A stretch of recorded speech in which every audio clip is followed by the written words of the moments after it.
Si Ash at ang kanyang nobya ay nagtatrabaho sa isang grocery store. Isang araw, nagpunta sila sa kabundukan para sa isang romantikong bakasyon at tumuloy sa isang lumang kubo. Sa loob, nakakita sila ng isang aklat na tinatawag na Necronomicon Mortis o ang aklat ng mga patay. Ang aklat ay tila gawa sa balat ng tao at isinulat gamit ang dugo. Napakatanda nito at naglalaman ng kakaibang mga ritual ng libing, mga inkantasyon para sa patay, at mga talata tungkol sa pagbuhay ng mga demonyo. Di naglaon, nagising ang kapangyarihan ng aklat at pinalaya ang isang mapanganib na puwersang demonyo sa kabubatan. Binasag nito ang bintana at pinatay ang nobya ni Ash. Pagkatapos ay inatake si Ash at sinapian ang kanyang kamay. Dahil dito, wala siyang ibang pagpipilian kundi putulin ang sarili niyang kamay at palitan ito ng isang chainsaw. Sa kasamaang palad, bumalik ang kalaban at lumikha ng isang time vortex na sumipsip sa kanyang sasakyan. Sinubukan niyang kumapit, ngunit kalaunan ay nahigop din siya. Ilang minuto ang lumipas, bumagsak si Ash at ang kanyang kotse sa lupa. Bigla siyang pinalibutan ng mga kabalyero na tinusok ang kanyang sasakyan gamit ang kanilang mga espada. Doon niya napagtantong nasa nakaraan na siya. Tinignan siya ng isang matanda at sinabing maaaring siya ang lalaking binanggit sa Necronomicon, ang taong mahuhulog mula sa langit at magpapalaya sa kanila mula sa lagim ng mga parasitikong demonyong tinatawag na Deadites. Ngunit nagduda si Lord Arthur at naniwalang ipinadala si Ash ng kanyang kaaway na si Duke Henry. Kaya't ipapapatay siya. Sumugod ang mga kabalyero upang hulihin si Ash at sa kanilang pag-aagawan, nahulog ang chainsaw. Kinuha ito ng matanda. Pagkatapos, iginapos si Ash kasama ng iba pang mga bilanggo, mga sundalong kaaway na nahuli sa labanan noong nakaraang gabi. Dinala ang grupo sa kastilyo ni Arthur, kung saan nilapitan sila ni Sheila, upang magtanong tungkol sa kanyang kapatid. Sinabi ni Arthur na matapang itong lumaban ngunit namatay sa digmaan. Samantala, inaapi ng mga tao ang mga bilanggo kaya sumali si Sheila. Inalog niya si Ash at hinila ang kanyang buhok. Inakala niyang isa itong sundalong kaaway kaya ininsulto at dinuraan niya ito na nangangakong maghihiganti. Itinuro ng isa pang bilanggo na hindi kasapi si Ash sa kanilang hukbo at doon nalaman ni Ash na ang lalaking iyon ay si Duke Henry mismo. Ngunit hindi siya humanga rito. Inakusahan ni Arthur si Henry na siya ang nagsimula ng digmaan, ngunit galit na iginiit ni Henry na si Arthur ang unang umatake. Kinailangang pigilan siya ng mga kabalyero. Pareho nilang binanggit ang isang masamang katiwalian na kumakalat sa lupain. Ipinabukas ni Arthur ang isang hukay sa lupa at inihagis doon ang isa sa mga sundalo ni Henry. Ilang segundong katahimikan ang lumipas bago narinig ng mga tao ang sigaw ng sundalo at biglang sumirit ang napakaraming dugo mula sa hukay. May isa pang sundalong nagtangkang tumakas habang may kaguluhan, ngunit agad siyang pinana ni Arthur gamit ang kanyang crossbow. Natakot si Ash at sinubukang ipaliwanag na hindi siya kabilang sa hukbo ng kaaway, pati na rin ang paghingi ng tulong kay Henry. Ngunit sinabi ni Henry na walang maniniwala sa kanila. Itinapon ni Sheila si Ash palapit sa hukay at itinulak siya ng mga sundalo pababa. Nakaligtas si Ash sa pagbagsak dahil may tubig sa ilalim. Habang sinusuri niya ang nakakatakot na lugar, hindi niya napansin ang isang kamay na umaahon mula sa tubig. Biglang lumitaw ang isang deadite at sinimulang bugbugin si Ash habang nagsisigawan sa tuwa ang mga tao sa itaas. Inihagis siya ng nilalang at tinalunan upang bigyan ng mas malakas na suntok. Sinamantala ni Ash ang pagkakataon upang pabagsakin ito at gumanti habang nagpapatuloy ang kanilang labanan. Dahil sa inis, iniutos ni Arthur na paganahin ang mga pader na may matutulis na spike na unti-unting nagsasara. Inihagis ni Ash ang kalaban patungo roon, ngunit hindi ito namatay. Dumating ang matanda at tinawag si Ash bago ihagis ang chainsaw. Eksaktong nasalo ito ni Ash sa ere at ginamit upang pugutan ng ulo ang deadite. Tinangka niyang akyatin ang pader upang makatakas, ngunit may isa pang deadite na sumulpot at umatake. Nang iwasiwas niya ang chainsaw, naputol ang kamay ng kalaban at tumama ito sa mukha ng isang tao sa karamihan. Sinuntok ni Ash ang nilalang upang pabagsakin ito. Pagkatapos, tinanggal niya ang kanyang sinturon at itinali sa isang gumagalaw na kadena na unti-unting umaangat. Hinawakan ng deadite ang kanyang paa kaya sinipa niya ito at tinaas ang kanyang mga paa bago tuluyang magsara ang mga pader na may spike at durugin ang halimaw. Pag-akyat niya, sinuntok niya si Arthur sa mukha. Napaatras ang lahat sa takot ng tanungin ni Ash kung may iba pa bang gustong humarang sa kanya. Walang nagboluntaryo. Pinilit ni Ash ang mga kabalyero na palayain ang mga bilanggo. Umalis si Henry at ang kanyang mga tauhan sakay ng mga kabayo. Galit na hinamon ni Arthur si Ash sa isang duelo, ngunit kinuha ni Ash ang kanyang shotgun at binasag ang espada ni Arthur sa isang putok lamang. Pagkatapos, ipinakita ni Ash ang kanyang sandata sa mga tao at tinawag itong broomstick. Akmang tatakutin niya ang lahat nang makita niyang may umaakyat na patay mula sa hukay. Pinaputukan niya ito ngunit hindi tinamaan, gayunman, nahulog muli ang halimaw sa hukay. Humanga ang lahat sa kanyang kakayahan at itinuring siyang bayani. Humingi siya ng tulong upang makauwi. Ilang sandali pa, nasisiyahan si Ash sa pagkain at sa mga alalay sa kastilyo. Humingi ng tawad si Sheila sa pagtrato niya rito, ngunit hindi interesado si Ash makinig.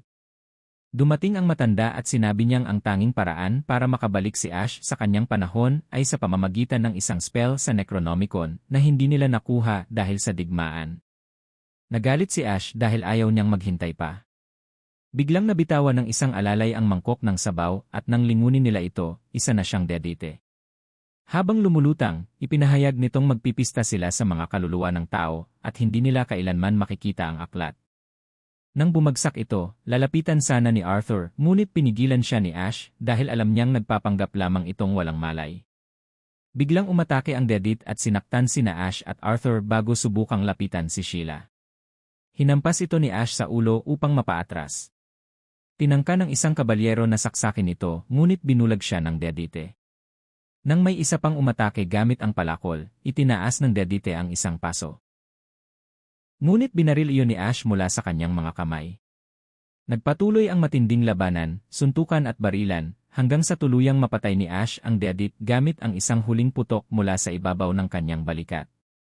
Pagkatapos, sinabi ng matanda na kailangan nila ang Necronomicon upang mapigilan ang pananakop ng mga dedit sa mundo.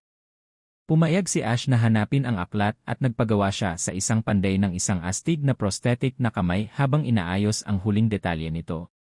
Lumapit si Sheila at sinabi na tinatawag siyang Chosen Juan ng matanda at siya ang magpapalaya sa dedites. Sinabi ni Ash na tumutulong lamang siya para makauwi, ngunit nanatiling positibo si Sheila at binigyan siya ng isang regalo, sinabing ipagdarasal siya. Nang maging bastos muli si Ash, sinampal siya ni Sheila at aalis na sana. Ngunit agad siyang pinigilan ni Ash at hinalikan.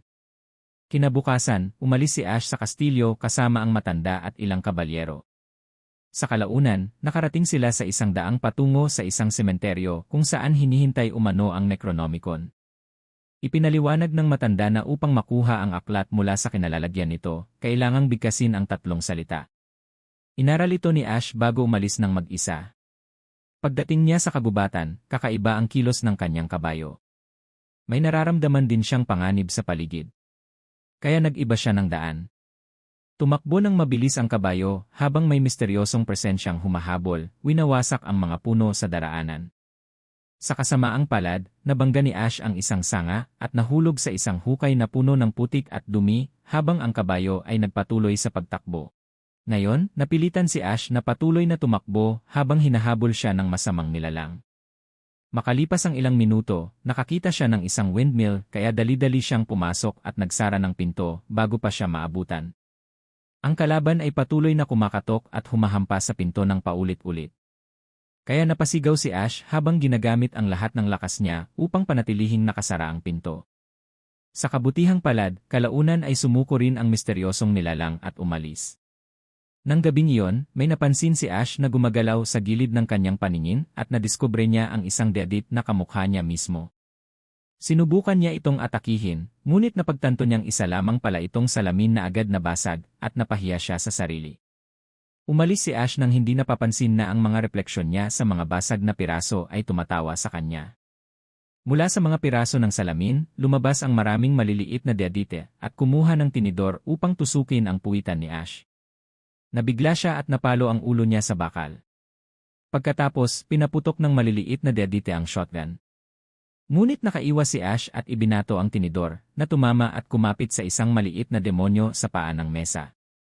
Samantala, hinarang ng ibang dedite ang walis upang mapatid si Ash at tumama ang ulo niya sa tubo at napaso ang mukha niya sa kalan. Matapos gumamit ng kagamitan para maalis ang kanyang mukha sa kalan, sinubukan ni Ash na tapakan ang isang maliit na Deadite. Ngunit naglagay ito ng pako upang masugatan ang paa niya. Nadulas si Ash at bumagsak, tumama ang ulo niya sa sahig. Nang magising siya, natuklasan niyang itinali siya ng mga maliliit Deadite sa sahig. Pinisil nila ang ilong niya upang mapabuka ang kanyang bibig, at isa sa kanila ang tumalon papasok sa kanyang lalamunan. Sa galit, madaling nakawala si Ash sa mga tali at nagsitakbuhan ang mga Deadite upang magtago habang sinusubukan niyang isuka ang nilalang. Hindi gumana ang pagpasok ng daliri sa lalamunan, kaya uminom siya ng kumukulong tubig. Naririnig ang sigaw ng Deadite mula sa kanyang tiyan. Bigla, nagsimulang mangati ang kanyang balikat. Nang tingnan niya ito, may nakita siyang nakakatakot na mata na tumutubo sa kanyang balat. Dahil sa takot, lumabas siya ng windmill habang lumalaki ang mata at unti-unting nagiging isang tao na kamukhang kamukha niya. Nagsimula silang mag-away gamit ang nakakatawang pisikal na karahasan. Matapos ang ilang sagupaan, nahati ang katawan at ipinakilala ng bagong anyo ang sarili bilang si Evil Ash at sumasayaw siya ng kakaiba. Paulit-ulit na sinuntok ni Evil Ash si Ash, ngunit gumanti siya sa pamamagitan ng pagbaril sa mukha nito. Kinalagkad ni Ash ang katawan pabalik sa windmill at ikinadena ito sa mesa bago pinaandar ang kanyang chainsaw. Sumigaw si Evil Ash habang pinuputol, ngunit hindi siya namatay. Ibinagsak ni Ash ang mga parte ng katawan sa isang hukay habang patuloy na nangangako ng paghihiganti si Evil Ash. Tinabunan ni Ash ng lupa ang hukay at nilagyan ito ng krus. Pagkatapos, kinuha niya ang kanyang kabayo at sumakay patungo sa sementeryo sa ibabaw ng mga guho.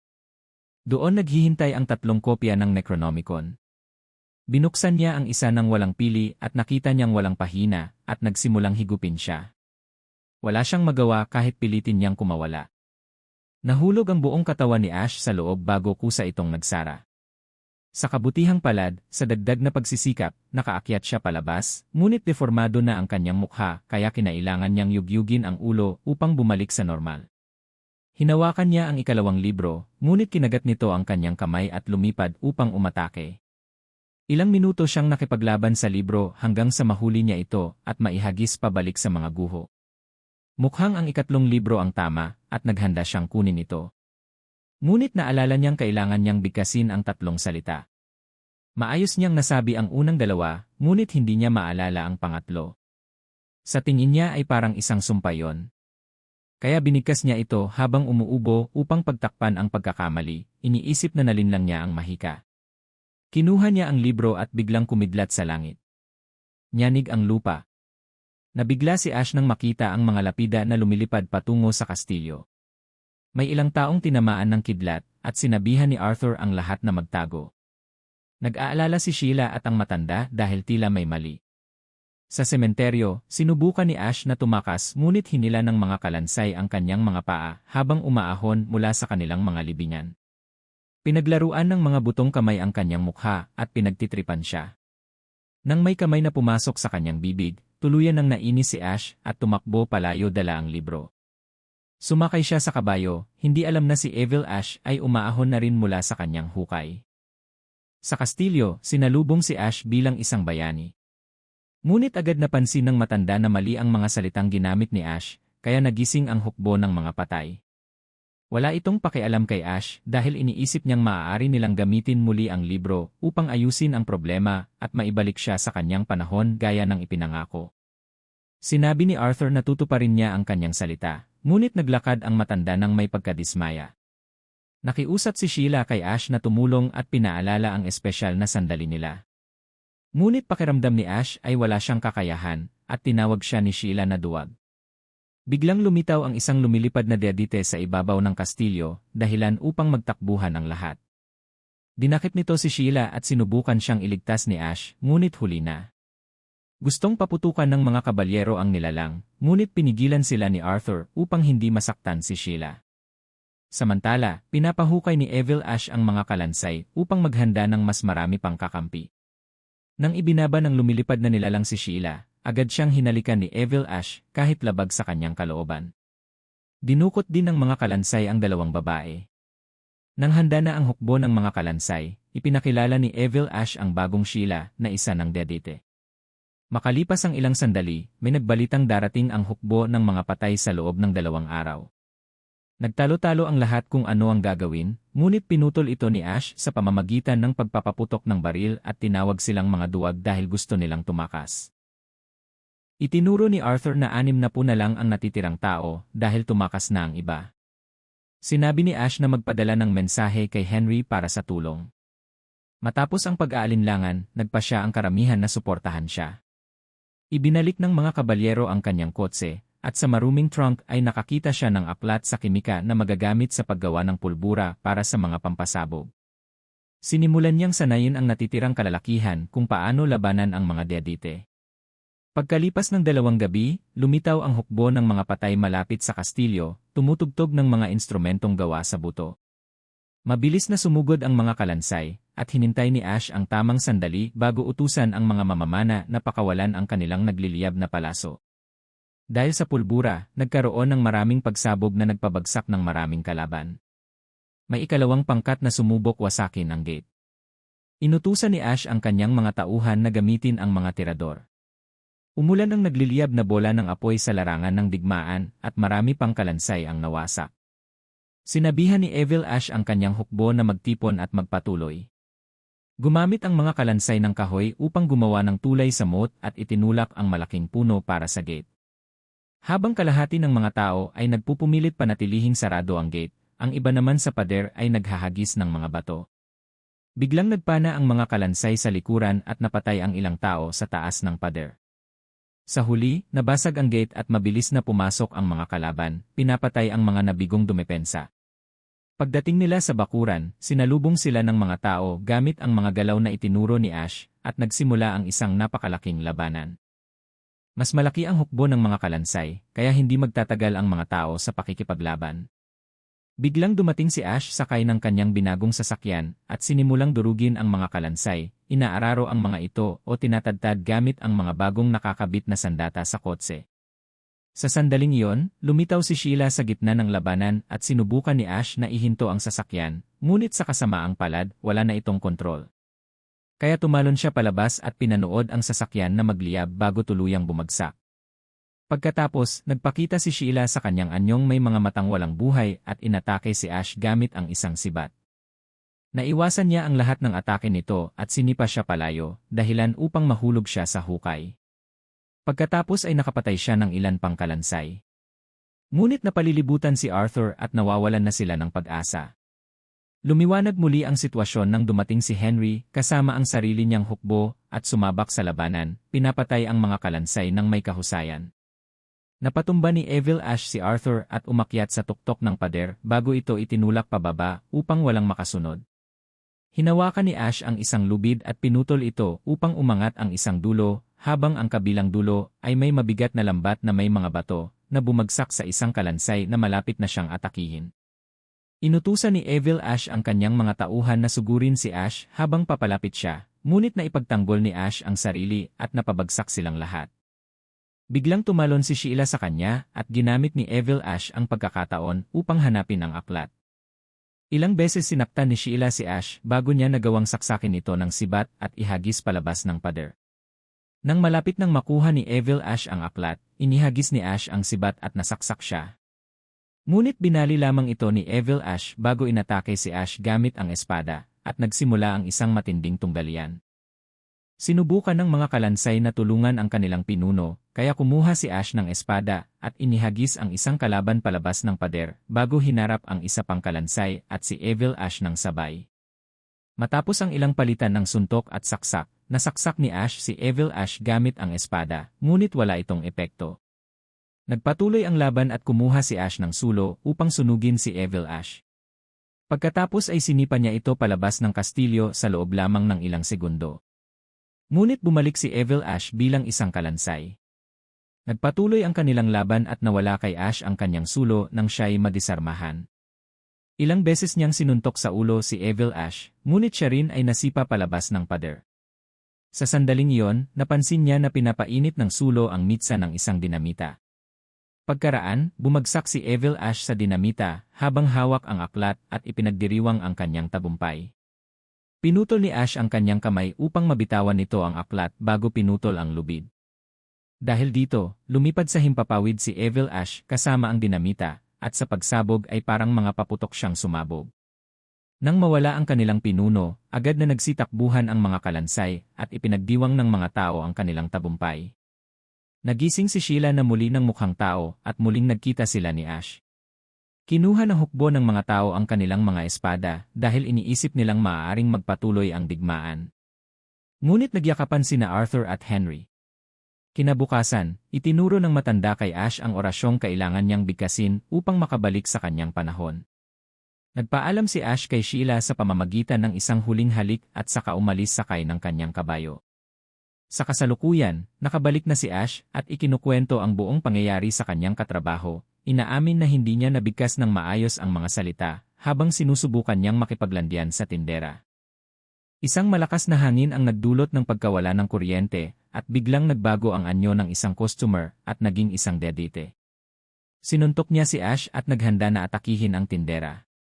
Ngunit kumuha si Ash ng baril mula sa istante ng tindahan at tumalon sa isang kariton bago nagpaputok. Naiwasan ng dedite ang mga bala at sinubukang labanan siya ng mano-mano. Gayunpaman, hinintay ni Ash ang pagtalon nito bago muling nagpaputok at sa pagkakataong ito, napatay niya ito. Sinabi niyang dahil dito ay pakiramdam niya ay isa siyang hari at hinalikan niya ang tindera.